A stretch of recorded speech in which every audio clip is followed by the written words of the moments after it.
We all saw what happened in Johannesburg last week and last 2 weeks. They were chanting, go back to your country, go and fix your country, go back to your country. Now they have forgotten that some of the wealth in South Africa, it came from Ghana. I'm coming to you live from Pretoria. Here we are at the Ghana High Commission in Pretoria. The people that you see behind me here, these are Ghanaian citizens who have decided to repatriate back to their country because of threats of violence that's happening across the country. As I'm speaking to you right now, the South African government are now begging Ghanaians that they should please allow their source of income, which is the Goldfield, to remain in Ghana, and they should also extend their permit to trade in Ghana. Hey, it is getting hot, guys. Let's take a look at some of the videos, then we'll be right back. As you're watching, do so well to like, share, and subscribe. We all double conversation, because what is happening in our townships right now may feel like a solution to many frustrated people, but in reality, we are slowly damaging our own economy, our own future, and even the country's position throughout the African continent. Yes, unemployment is real. Poverty is real. Crime is out of control. Illegal immigration is a serious issue that the government must deal with properly and lawfully. But listen very carefully. Destroying foreign-owned shops, threatening workers, attacking street vendors, and chasing African foreigners out of communities is not fixing the country. That's not fixing the country. But then it is weakening the country. Many people don't realize this. The township economy survives because money exchange hands. Money circulates between different people. That Somali shop owner buys stock from South African wholesalers. That Zimbabwean mechanic rents from a South African landlord. That Ethiopian trader uses South African transport services. That Nigerian barber pays electricity, taxi fare, and local workers. Now, when violence starts, obviously we have seen shops close, businesses flee, stock disappears, prices rise, landlords loses income, local workers loses jobs, customers suffer. Even those hustlers, in the auction, they suffer because they stock from these shops. And then what happens? The same poor South African community becomes poorer and poorer. After all, you cannot grow an economy through fear. You cannot create jobs through intimidation.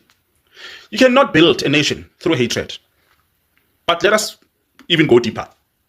South Africa is not isolated from the African continent. South Africa is not isolated from the rest of the continent. South African businesses are spread throughout the African continent, as you all know. We've got banks throughout the continent, cell phone companies, supermarkets, mining companies, retail chains, insurance companies, logistics companies. South African corporations make billions across the African continent. Now think carefully. What happens when African countries constantly see videos of Africans being attacked in South Africa? Resentment grows.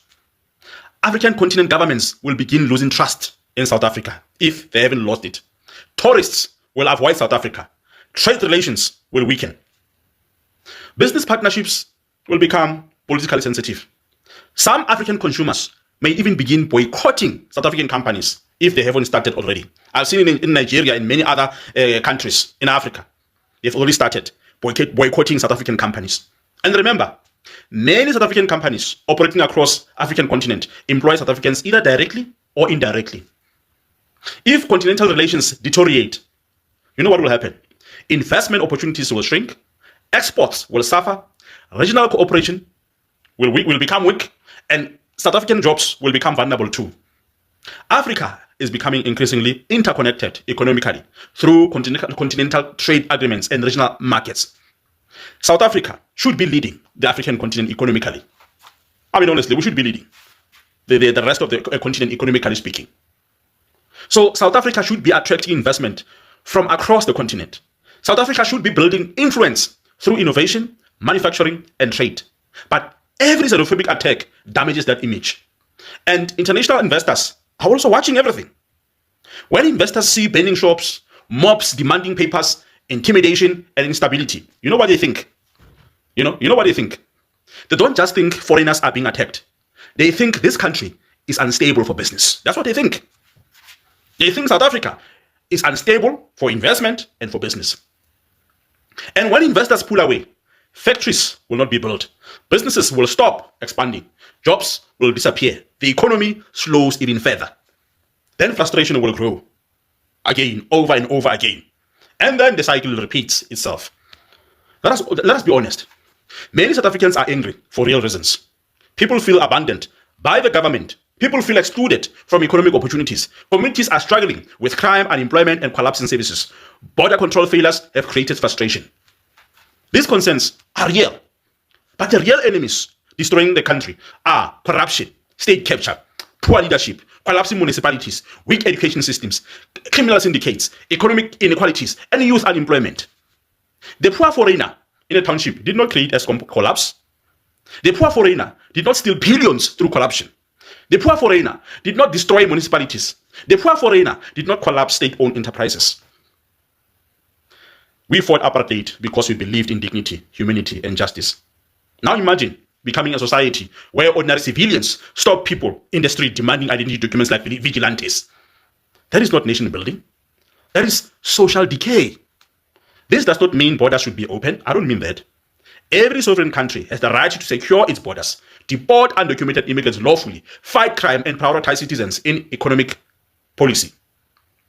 But there's a huge difference between law enforcement and mob justice. A functional country uses police, uses home affairs, the courts, intelligence agencies, and lawful immigration systems. Not mobs, not fear, not violence, not vigilantism. Because once mob justice becomes normal, eventually nobody is safe. Even South Africans will be affected by mob justice. Even now, South Africans are affected by mob justice. Today it is foreigners. Tomorrow it becomes tribes, as we have seen. Then political opponents. Then ordinary South Africans themselves. History has shown this many times, even now. As a country, we don't need civil conflict. We need rebuilding. We need stronger borders. We need economic growth. We need factories. We need entrepreneurship. We need education. We need investment. We need skills development and honest leadership, not hatred. Because in the end, a poor South African mother and a poor, foreign mother are both trying to survive in a broken economy. If we destroy our township economy, damage continental trade relations, and isolate ourselves from the rest of Africa through violence and hatred, everybody loses. South Africans, we must wake up before anger destroys the very country we are trying to save. You see, this video is self-explanatory, which means do not throw stone in the market because you don't know who the stone might hit. It might hit your mother, it might hit your brother, it might hit your sister, it might hit any member of your family. So that is the reason why when people make decisions in life, you don't just think about yourself, think about other people. Think about other people. I hear people say, oh, Nigeria must go, leave my country. Think of your own brothers that are in other countries doing businesses, their own business, their own companies. So it shouldn't just be about you. It shouldn't just be about you. Let me know what you think in the comment section. Don't forget to like and share.